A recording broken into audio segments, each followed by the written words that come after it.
Bonjour à tous, dans cette vidéo nous allons faire un sujet d'oral de rattrapage. Alors mettez la vidéo sur pause et vous avez 20 minutes pour faire ces deux exercices. Dans l'exercice 1, on nous dit pour chaque proposition de dire si elle est vraie ou fausse en justifiant la réponse. Donc première proposition, on nous dit que l'arbre de probabilité ci-contre permet d'affirmer que la probabilité de l'événement B c'est 0,1 plus 0,7, autrement dit 0,8. Alors pour le savoir, nous allons appliquer la formule des probabilités totales pour calculer la probabilité de B. Alors la formule des probabilités totales dit que la probabilité de l'événement B va être obtenue à partir de tous les chemins qui mènent jusqu'à B. Autrement dit, nous avons ici que P de B, eh bien c'est P de A fois P de B sachant A, ça correspond au premier chemin qui est en haut, plus P de A bar, pour le deuxième chemin qui est en bas, P de A bar fois P de B sachant A bar. Alors P de A, ici c'est 0,6, fois P de B sachant A, c'est 0,1, plus P de A bar, donc c'est 0,4, fois P de B sachant A bar, c'est-à-dire 0,7. Alors lorsqu'on calcule tout cela, on trouve 0,28, et donc nous pouvons dire que l'affirmation est fausse. Le piège en effet, c'était de penser que pour calculer P de B, il suffisait d'additionner les probabilités situées juste devant B dans l'arbre. C'est faux. Dans la proposition 2, on nous dit qu'on lance un dé cubique équilibré 5 fois de suite, et on dit que la probabilité d'obtenir au moins un 6 est de 1 moins 5 sixièmes au carré. Alors pour calculer cette probabilité, on va commencer par définir une variable grand X. Grand X, ça va être le nombre de fois où on obtient 6 lorsqu'on fait 5 lancers de suite avec un dé. Alors ici, la variable grand X va suivre une loi binomiale.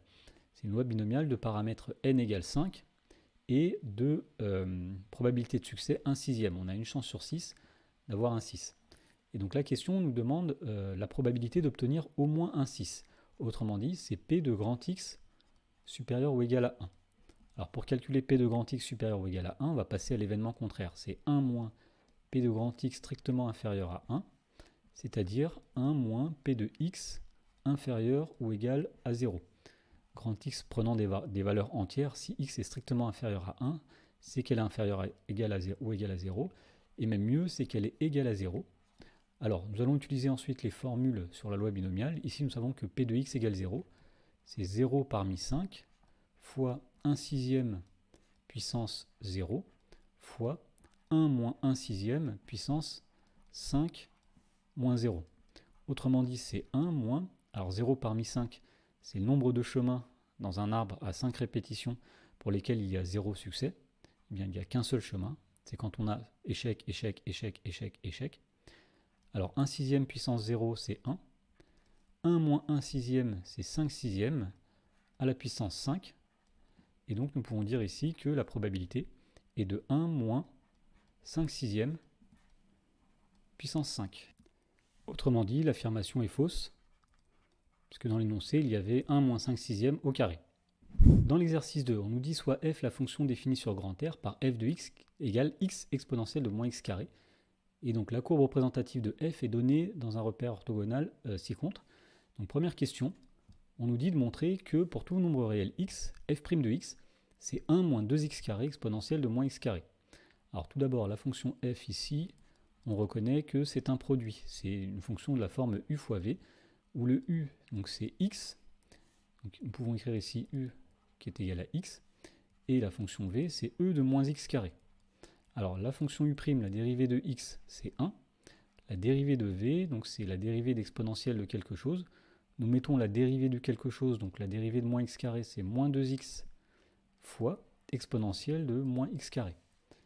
Et donc, pour calculer la dérivée de la fonction f, pour tout x appartenant à grand R, nous pouvons dire que f' de x, eh bien c'est u' fois v, donc c'est 1 fois exponentielle de moins x carré, plus u fois v', c'est-à-dire x fois moins 2x fois e de moins 2x carré.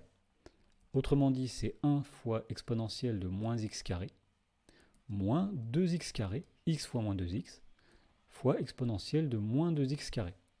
Et donc en factorisant par e de moins x carré, nous obtenons 1 moins 2x carré, e de moins x carré. Dans la question B, on nous demande de dresser le tableau de variation de la fonction f sur grand R. Donc pour cela, il nous faut le signe de la dérivée. Donc ici, nous avons un trinôme dont il faut étudier le signe.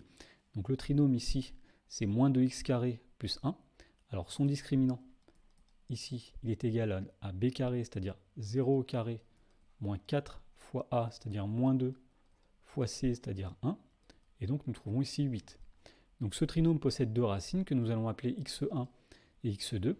Alors x1, nous savons que c'est moins b moins racine carrée de delta sur 2a. Autrement dit, c'est donc moins 0 moins racine carrée de 8 divisé par, donc le a vaut moins 2, donc 2 fois moins 2. 2 fois moins 2. Autrement dit, donc c'est moins 8. Alors moins 8, on peut l'écrire comme moins racine de 8, c'est-à-dire moins racine de 4 fois racine de 2, divisé par moins 4.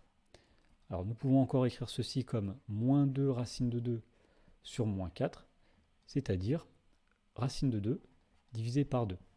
Alors de la même façon, on peut trouver la deuxième racine qui est égale à moins racine de 2 sur 2. On peut donc en déduire le tableau de variation de la fonction f. Alors tout d'abord, le signe du trinôme 1 moins 2x carré. Donc nous plaçons ces deux racines qui sont moins racine de 2 sur 2 et plus racine de 2 sur 2. Et nous allons mettre donc le signe de a à l'extérieur des racines. Le a ici vaut moins 2, donc nous mettons moins, moins et ici plus. Alors exponentielle de moins 2x carré est un nombre qui est toujours positif. Exponentielle de quelque chose est toujours strictement positif. Donc on en déduit que f' est d'abord négatif, positif, puis négatif. Et donc la fonction f est décroissante de moins l'infini à moins racine de 2 sur 2, puis croissante de moins racine de 2 sur 2 à racine de 2 sur 2, puis décroissante jusqu'à plus l'infini.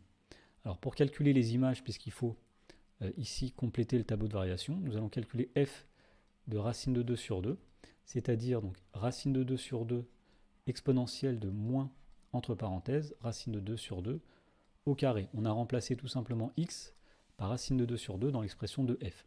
Alors ici on obtient donc racine de 2 sur 2 exponentielle de moins. Alors racine de 2 sur 2 au carré, c'est racine de 2 sur 2 fois racine de 2 sur 2. Racine de 2 fois racine de 2, c'est 2. 2 fois 2, 4. Autrement dit, ici nous avons racine de 2 sur 2 exponentielle de moins 1 demi. Donc nous pouvons mettre la valeur ici.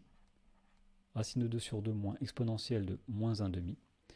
Et donc l'image de moins racine de 2 sur 2 sera donc moins racine de 2 sur 2 exponentielle de moins racine de 2 sur 2 au carré, c'est-à-dire moins racine de 2 sur 2 exponentielle de 1 demi. Donc ici nous avons bien le tableau de variation de la fonction, alors c'est moins 1 demi ici, donc moins 1 demi de la fonction f.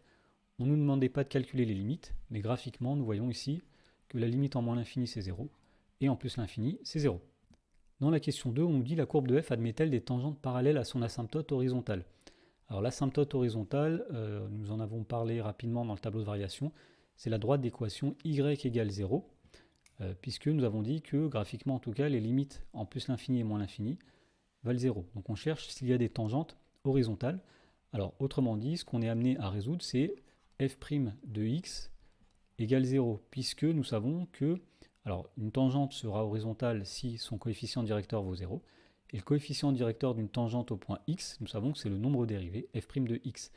Donc il faut résoudre l'équation f' de x égale 0. Autrement dit, c'est 1 moins 2 x carré exponentielle de moins x carré égale 0.